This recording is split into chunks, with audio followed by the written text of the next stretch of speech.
tout ce que tu as enregistré récemment, quel serait le son que tu préfères? Et pourquoi? Et nous le faire écouter si tu veux.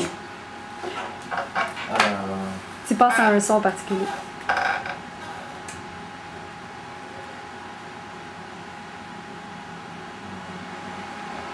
Celui-là.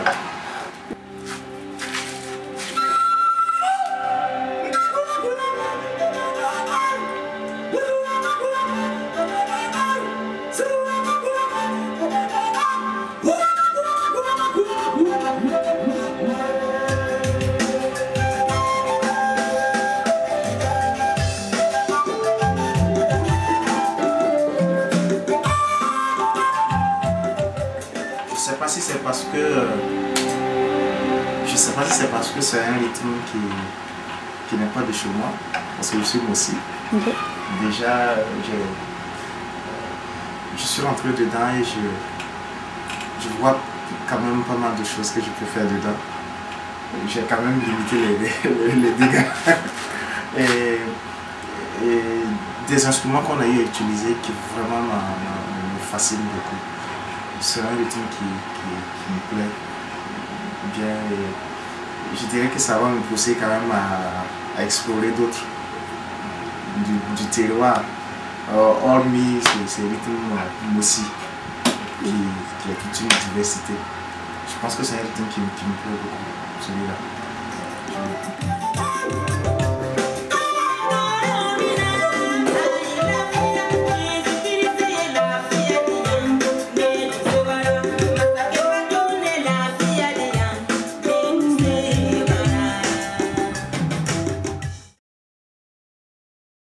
Là, j'ai donné ce nom quand même pour donner deux sens. Déjà, être en accord avec les artistes, les musiciens qui viennent ici. Et aussi, comme dans ce milieu de la musique, on utilise des accords pour faire la musique.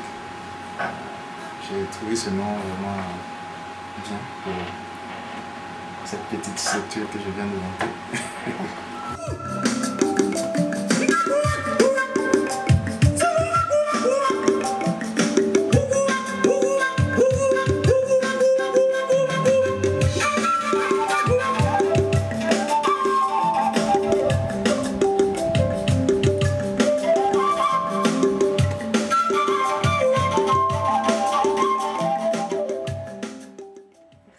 J'ai commencé la musique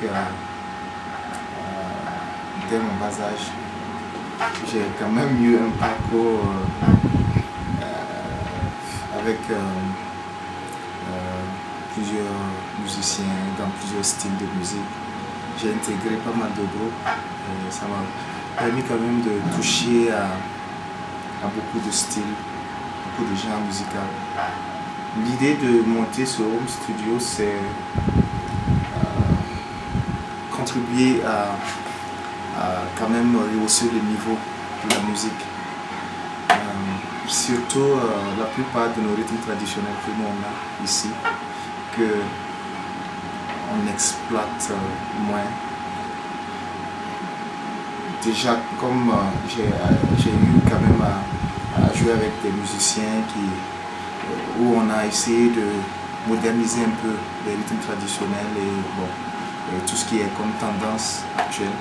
Et vu aussi la demande qui était aussi forte, en tout cas dans le cercle où je me retrouvais, j'ai vu que c'était bien de monter un home.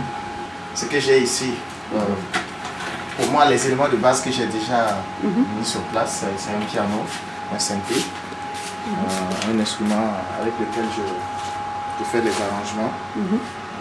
Avec une connexion MIDI.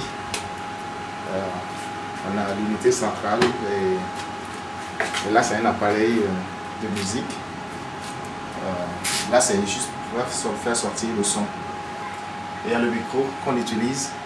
Et là c'est un micro qu'on a déjà installé pour les prises de voix, la percussion. On peut aller visiter? Oui, absolument. Là, c'est la salle acoustique. Là,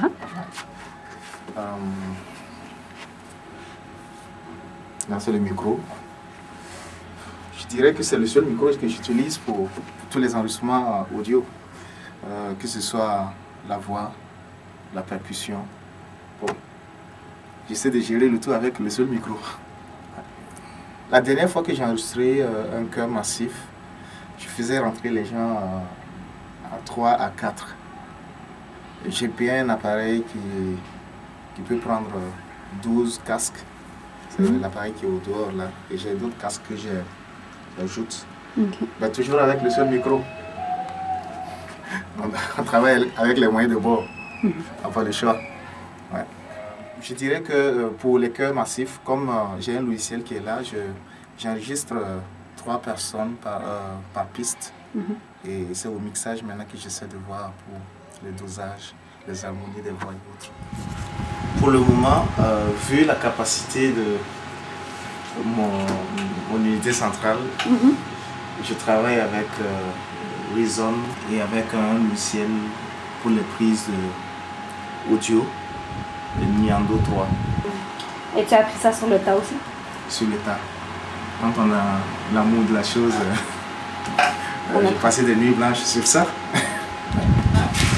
J'ai d'autres samples, d'autres logiciels, mais vu la capacité de la machine, je ne peux pas les utiliser.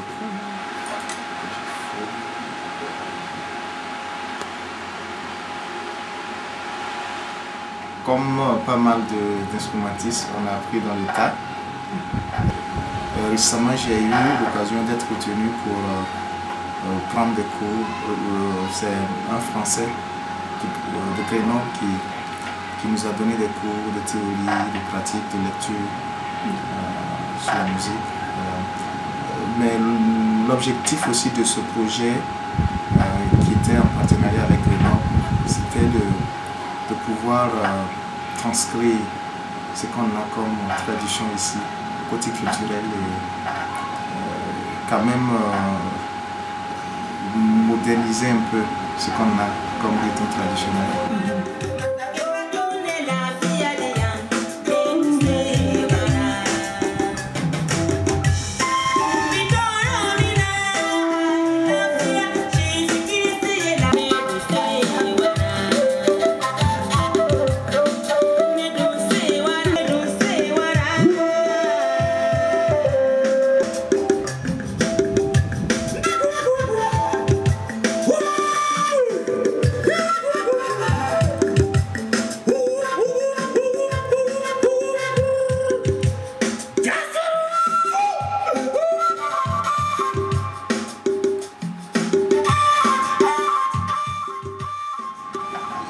Je trouve vraiment un plaisir dedans.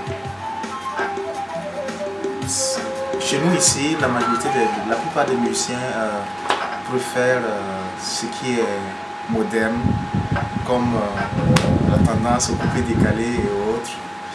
J'ai aussi été dans ce domaine et j'ai eu encore aussi un parcours dans la musique classique où je me plaisais bien.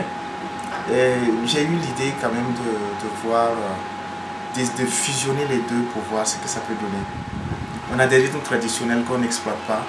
Pourquoi pas ne pas essayer de voir comment moderniser. Si je prends l'exemple sur le jazz, on retrouve plusieurs rythmes africains dedans.